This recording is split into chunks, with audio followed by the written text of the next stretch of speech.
We continue now at the top of Daf Mem Daled Amud Beis Meseches Sanhedrin. This is Sanhedrin Daf 44b. The Gemara is continuing to discuss Yehoshua's encounter with the Malach.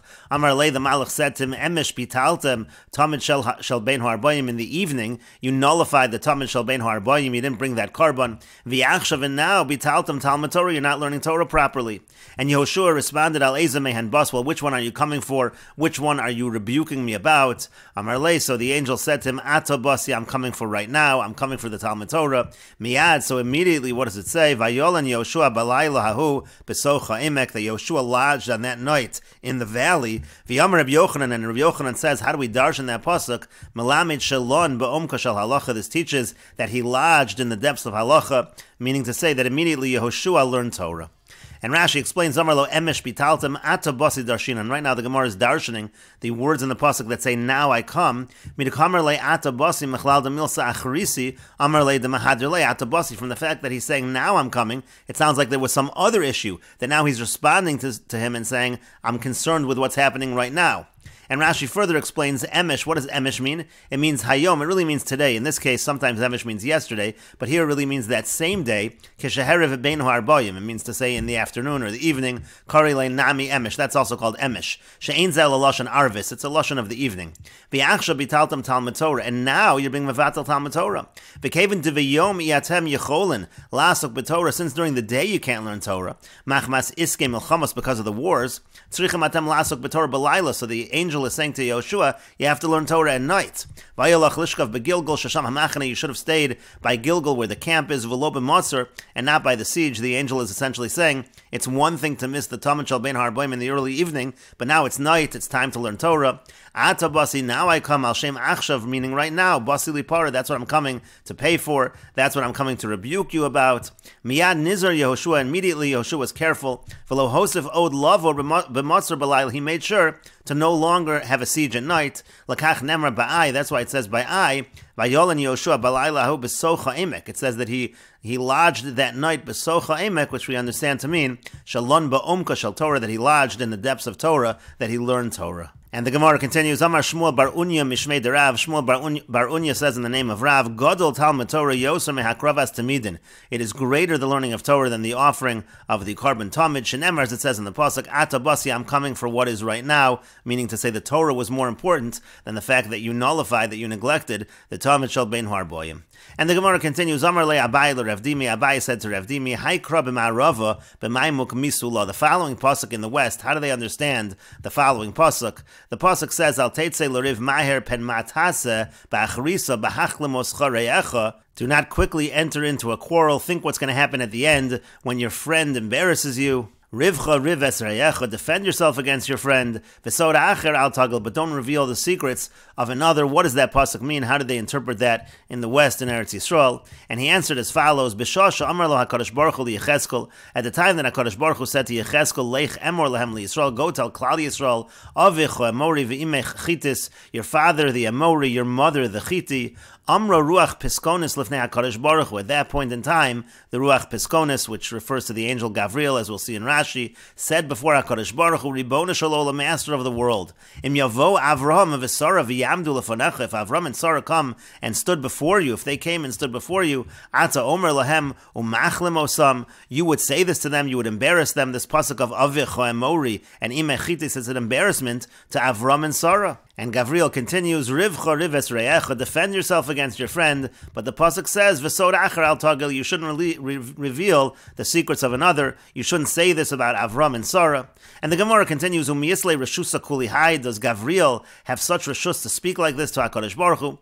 And the Gemara says, yes, the Yom Rabbi Yossi Rabbi Chanina, because Rabbi Yossi Rabbi Chanina said, Shalosh Shemos Yeshlo, that Gabriel has three names, Piskon, Itmon, and Sigron. Those are the three names. Piskon means Shaposek Devarim Klap Mala. Piskon means that he states things before HaKadosh Baruch Hu in this kind of manner. Itmon, what does that mean? Sha'otem avonosei and shal Yisrael. Itmon refers to the fact that he hides the sins of Klal Yisrael. And Sigron, that refers to the fact, Kevin Shesoger, once he closes, Shuv Eino Posech, it no longer can be opened. And Rashi explains, Avech Amori, your father the Amori, that refers to Terach, V'avosov, Miknan Bo, it refers to Terach and his ancestors who came from Canaan. Amra Ruach Piskonis, again, that refers to Gavriel. Ata Machlam Osam, you're embarrassing them, meaning you're embarrassing Avram and Sarah. Ata Kore Osam Emori. V'chiti, you're referring to them as Emori and Chiti. Rivech Rives Reyechem Yeshlach Lochiach Es Yisrael. If you want to rebuke Klal Yisrael, says Gavriel, Hochichon Ba'atzmam, so then you should rebuke them directly. V'sod Shel Avram V'Sarah Al Tagal, you shouldn't be revealing the secrets of Avram and Sarah Levazosam to embarrass them, disgrace them. Pen Matasa Bevoam Avram and Sarah Lefanecha, because what's going to be when they come before you, Avram and Sarah come before you, V'yomer Machatanu Lach, they're going to say, what sin did we do? Sha'atal Machli Meinu, that you embarrass us. And the Gemara then continued, Umiyaslei Reshusa LeGavriel Kuli Hai La'atiach Devarim Klape Mala. Does Gavriel really have such Reshus to speak this way to HaKadosh Baruch Hu? And then the Gemara said that he has three names, and one of them was Sigron, and the idea is Kevon Shesoger She'ein Lo Reshus Levakesh Rachamim Kegon Shegav Rachema. Once it's closed to him that Gavriel doesn't have Reshus to ask for mercy, so Shuvein Malach Acher, it means there's no other angel anymore. Poseach Bevakasha, no other angel can request that mercy. Kilo Yoel, it will not be effective. And the Gemara continues, the pasuk in Eov says, Hayaroch Shuacha, one who prepares his prayers, lo vitzar, is not going to be in trouble. Rashi explains, Hayaroch Shuacha lo vitzar, kacha yu omrim chaveirav le'Eov. This is what the colleagues of Eov said to Eov, Klum hikdamta Shuacha, had you proceeded with prayer lo vitzar, then you wouldn't be in trouble ad lo ba hatzara, before the trouble came if you would have prayed. Im hayisa osakein hayu hakol ma'amsim es kochacha. Had you done that, then everybody would have been able to strengthen you. And the Gemara gives various interpretations of this pasuk. Amar Belazar says it means to say as follows: Liolam yakdim adam tefila litzara. A person should always precede his prayer to the troubles. Shel malei hikdim Avram tefila litzara. Had Avram preceded the prayer to the tzara, to the troubles, bein Beisel uvein ha'ai, between Beisel and Ai, lo nishtayer mirisha Yisrael saru palit, there would have not remained from the wicked of Israel any remnant. And the Gemara continues with another interpretation. Reish Lakish says, Kolam amitz atzmo betfila milmata, anyone who strengthens himself in prayer from down below, ein lo tsarim et milmala, he will not have any troubles from above. Rabbi Yochanan says, Liolam yavakesh adam rachamim, a person should always daven for mercy, sheyehu hakol ma'amsin eskocho, that everybody should give him strength, vial yehu lo tsarim milmala, and he should not have enemies, he should not have troubles from above. And Rashi explains, Kol ha'ma'ametz atzmo betfila milmata ein sorim yecholim lahastino milmala. Anybody who strengthens himself with prayer from below, the enemies will not be able to do anything bad to him from above. And Rashi continues, Liolam yavakesh adam rachamim sheyehu hakol ma'amsim eskocho. A person should always ask for mercy, that everybody should strengthen him, sheyisayuhu malache hashares, that the angel should help him, levakesh rachamim, to ask for mercy, v'shelo yehulo mastina milmala, he shouldn't have anyone who becomes accusers against him up above. V'hachi mashma, and this is what it implies, hayaroch shuacha, means imbasal laroch shuacha. If you want to arrange your prayers, kazos tarche, you should arrange as follows: lo bitzar, that you shouldn't have enemies, shelo yehulach tsarim, you shouldn't have anyone causing you troubles, v'sha'akol yehu b'ma amse kochach, and that everybody should be on your side, giving you strength. And the Gemara continues at the two dots. The Mishnah said, Minayin shekiper lo viduya, from where do we know that the confession of Achan was effective for atonement?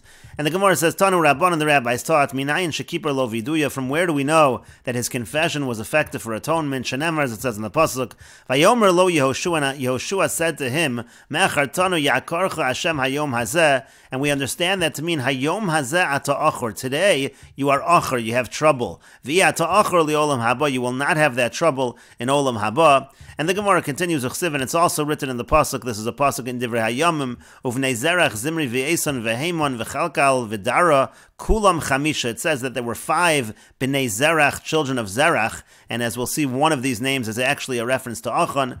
And the Gemara says, "My kulam chamisha." What does it mean? All 5. Kulan chamisha hein liolam haba means that all 5 went to olam haba, including Achan. And the Gemara now says, "Ksiv Zimri." It's written over here Zimri, Uchsiv Achan, but it's also written Achan. What was his real name? Was his name Zimri or Achan? Rav or Shmuel? That's a machlokas between Rav and Shmuel. Chad Amar Achan Shemo. One says his name was Achan. V'lama nikra Shemo Zimri. Why was he called Zimri? Sha'asa Ma'isa Zimri, because he acted like Zimri in terms of the committing of his sin. V'chad Amar Zimri Shemo. The other one says that his actual name was Zimri. V'lama nikra Shemo Achan. Why was he called Achan? She'ichein avonosein shal Yisrael. That like a snake, he caused this sin to Klal Yisrael. And Rashi explains, Zimri hu achan, Zimri is achan, k'dim mefarish l'kamei, as will be explained. V'chololo ha'kosevim sharechav shayu tzadikim, and the pasuk is saying they're all tzadikim. Ksiv Zimri u'ksiv achan, it says Zimri, it says achan. Hacha k'chashav livnei zerach v'lo ksiv achan. Here, it's talking about the children of Zerach. It doesn't mention achan. Uv Yoshua ksiv, but in Yoshua it's written, Vayikach Yoshua es achan ben Zerach. Al Mabreu, we see that achan was the son of Zerach. Rav u'Shmuel, the Amri Tarvayu, hu achan hu Zimri. Rav and Shmuel both say that achan is Zimri, it's the same person. Chad Amar Achan Shmo, again, one says his real name was Achan, etc. Maisa Zimri, he acted like Zimri, Noef, that means he was an adulterer. Kedamar Leil, like we said earlier, Baal Nara Hamorasa, that he had relations with a young girl who was betrothed. V'yocha Nenshu v'nogfu Yisrael Bavono, also, they were punished. Klal Yisrael was punished for his sin. Kemosha Nenshu, Al Yedei Zimri, just like happened by Zimri, Demesu, Esrim V'arbo Elef, V'kan Ruba Shel Sanhedrin. Again, as we said, that death happened both because of Zimri and because of Achan. And the other explanation was Ichain, means Gilgal Aleim Pekudos Avanosem. He caused that their sins would be remembered, Ka'ach Nazu, like the snake, Shemiskal Gelis Behekafigol, that again it surrounds, and that's why he was referred to as Achan. And the Gemara continues at the two dots. The Mishnah said, Emeino Yodeil Hisvadus, if he doesn't know how to confess, we teach the person how to confess. Rabbi Yehuda Omer V'chulu, Rabbi Yehuda said that the person can confess in a way where he still proclaims his innocence, but they said back to Rabbi Yehuda, Lenakos Atzman, we can't allow that because everybody is going to try to proclaim their innocence so that they'll be considered innocent in the eyes of the public. And the Gemara asks, V'inako Atzman, what's the big deal? Let them proclaim their innocence to the public. And the Gemara answers, Kadesh Lahotzi Laz Al Batei Dinin V'al Ho'edim. We don't want rumors to spread about the courts and about the witnesses that they weren't good. If everyone's going to proclaim their innocence, those kind of rumors are going to spread. And the Gemara continues, Tanu Rabbanan, the rabbis taught, Maisa Badam Echad Shiyotza Leharig, there was an incident with a certain person who went out to be executed. Amar, he said, Im yesh bi avon zeh, if I actually committed this sin, lo tehei misasi kapar lechol avonosai, my death should not be an atonement for all of my sins. V'im ein bi avon zeh, but if I did not commit this sin, tehei misasi kapar lechol avonosai, then my death should be an atonement for all of my sins. Ubezdin v'chol Yisrael menukin, and Bezdin, the court, and all of Klal Yisrael, they're going to be innocent from this injustice. But as far as the witnesses who were false witnesses, lo tehei lahem mechila liolam, they should never be forgiven. Ukeshashamu chachamim bedavar, and when the chachamim heard about this, when they heard him say this, amru la'achziro yefshar, they said, we can't return him, we have to still execute him. Shekvar nigzera gezera, because the decree's already been made that he has to be executed. Eli yehareg, rather he should just be killed. V'hei kolar toloi b'tzavar edem, and the witnesses, they will bear responsibility if it turns out that they were false witnesses. And the Gemara continues, Pshita, well, isn't it obvious that just because he proclaims his innocence, we can't simply say that he's not executed for that reason? Kol kamine, does he have the power to say that he shouldn't get executed? And the Gemara says, Lo no tzricha, was necessary to teach this to kahadri behu sahadi, because even the witnesses at this point were retracting. But the Gemara says, V'chi hadri bu, but even if they retracted, my have it, what difference would that make? There's a rule, kevan shehigid shuvein achozro magid, once they testify, once the witness testifies, he can't retract and testify differently. And the Gemara says, Lo no tzricha, it's necessary, di'afagav de koyohavi taima limilsayu, even though they're giving a reason for why they said something false in the beginning, maybe that's more reason they should be able to retract, still they are not able to retract. Ki ahu ma'isa de baya michsa, it's like the story of the baya michsa. Some take that line out of the Gemara, but we'll see Rashi on that line who explains the incident. De baya michsa means ma'isa b'muchas echad, it's an incident with a particular tax collector. B'muchas echad Yisrael Rasha echad shemes, there was a particular Yisrael who was wicked who died. Ubo ba'yom meis adam gadol b'yar, on the very same day that this wicked Jew died, there was a great person in the city who died. Ubo kol b'nei ha'ir v'nisasku b'mitaso, and everybody in the city came to deal with the burial of the great person. Ukrove oso muchas hotzio games mitas hamuchas acharav, and the relatives of the tax collector, they were carrying the coffin of the tax collector after this great individual. V'kafsu aleim oivim, then enemies jumped upon them, v'hinichu hamitos, and they had to leave the coffins in the street. Dubarch, they all ran away. V'yasham talmud echad shiyashav lo mitas rabu, and there was one student who remained behind with the coffin of his Rebbe. Le'achar zman, after some time, chazru gedolei ha'ir, the leaders of the city returned, likvor es ha'chacham, to bury this Talmud Chacham, and ischalfu lahem mitaso b'shal muchas, and they actually got confused, and they took the wrong coffin, they took the coffin of the tax collector. Vayoso Talmud soik v'lo hoel, and this particular student who realized the mix-up, he was screaming, but it wasn't helping, no one was listening. Ukrove hamuchas kavru es ha'chacham, meanwhile, the relatives of the tax collector, they buried the Talmud Chacham. V'nitztar bo'oso Talmud mo'od, and this particular student was very very bothered by what happened. What sin did this Rebbe of mine do that he was buried in such disgrace? And what merit did this wicked person have that he was buried with such honor? So then his Rebbe appeared to him in a dream. He said to him, Al titztar, don't worry. Come, I'll show you the great honor I have in Gan Eden. And I'll show you that particular person in Gehenna who's suffering. But here's what happened. One time, I heard about the degrading, the disgrace of some Talmidei Chachamim. I didn't protest properly when I heard them saying bad things about the Talmidei Chachamim. That's why I was punished with this particular burial. And this evil person one time, one time he prepared a meal for the general or the officer of the city. It turned out that the Sar Ha'ir didn't come, and he gave it instead to the poor. So having a nice burial, that was his reward. Amar also Talmud, so then the Talmud said to him, so for how long is this person going to have this difficult judgment against him? Amar lo, he said to him, until Shimon ben Shetach dies, and he will take his place. Amar lo lama, so he said to him, why is it dependent on that? Amar lo, he said to him, because there were some witches, Yisraelios, sheyesh ba'Ashkelon, some Jewish witches in Ashkelon, ve'eno osa bohendin, and he's not properly, Shimon ben Shetach is not properly serving them justice. Lamachar Sipar also Talmud Dvarim LaShimon ben Shetach. So the next day, this particular student, he told over this episode to Shimon ben Shetach. Ma'asa, so what did Shimon ben Shetach do? Kines Shmonim Bachurim Balei Koma. He gathered 80 young men who were tall. V'haya also Hayom Yom Geshama. It was a rainy day that day. V'nasan Kad Gedola B'yad Kol Echad V'echad. He gave each one a large jug. V'kipel Talis B'sochim. And they folded a talis in each of the jugs. V'yamar Lehen, he said to them, Hizaru Behen Shehin Shmonim. Be careful about these witches. There are 80 of them. When you enter, each one of you should lift up one of the witches from the ground. Then the witchcraft won't work against you. And if not, we won't be able to overcome them. Shimon ben Shetach went to the area where these witches were. He left the young men outside. And they said to him, to Shimon ben Shetach, Mi ata, who are you? And he said, I'm also a sorcerer. I'm coming to test your sorcery. Amrulo, they said to him, what's your sorcery? Amar, he said to them, I'm going to bring to you 80 young men who are wrapped in dry talesim v'afal pishu yom geshamim, even though it's a rainy day. Amrulo, they said to him, Hanir, let's see, Yotza lachut. So he went out, V'ramaz lehem, he hinted for them to come in. Hotziyu ha-talisos ben akadem, they took the talisos out of the jugs, v'nisatfu behen, and they wrapped themselves in them, v'nichnasu, and they entered, v'yachas kol echad es achas mehen, and each one lifted one of them, v'higbiya, again, they grabbed one of them rather, and they lifted them, each one lifted one of the witches, v'yachlu lehem, and they overcame them.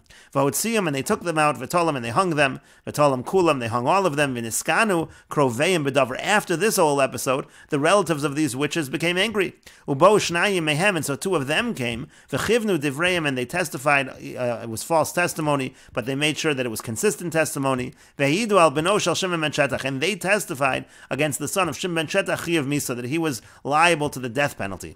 V'nigmar dino, and there was a verdict uchashaya yotze lisakel, and when he was going out to be stoned, Amar, he said, Im yesh biyavon ze lo te misasi kaparli, if I actually committed the sin, then my death should not be an atonement for me. V'yemeino kain, but if I did not, te misasi kapar al kol avonosai, then my death should be an atonement on all of my sins. The kolor toloi b'tzavreidim, the chain will hang from the neck of the witnesses, meaning the witnesses will bear responsibility. V'shamu elu, and so then the witnesses heard this. V'chazru b'hem, they retracted their testimony. V'nosnu tam l'divreyam machmasinas hanoshim, and they gave a reason why they did this again, because of what happened with the witches. V'afa b'chein lo niftar, and even though they retracted, he wasn't exempt. He still was put to death. He was still executed. And the Gemara continues with the Mishnah, Hayarachuk mi beis haskila arba amos, when the person who is going to be executed is 4 amos away from the beis haskila, mafshitan oso es begadav, we take off the person's clothing, ha'ish mechasen oso milfanav, by a man will cover him from the front, va'isha milfaneh ume achareh, by a woman we cover her from the front and from the back, divrei Rav Yehuda, these are the words of Rav Yehuda, v'chachamim omrim, but the chachamim say, ha'ish niskal aram, a man, he's given skila when he's naked, va'in ha'isha niskal es aruma, but a woman who's given skila who's stoned, she is not naked, and we will continue with this discussion in the next video on Daf Mem Hey Amud Aleph.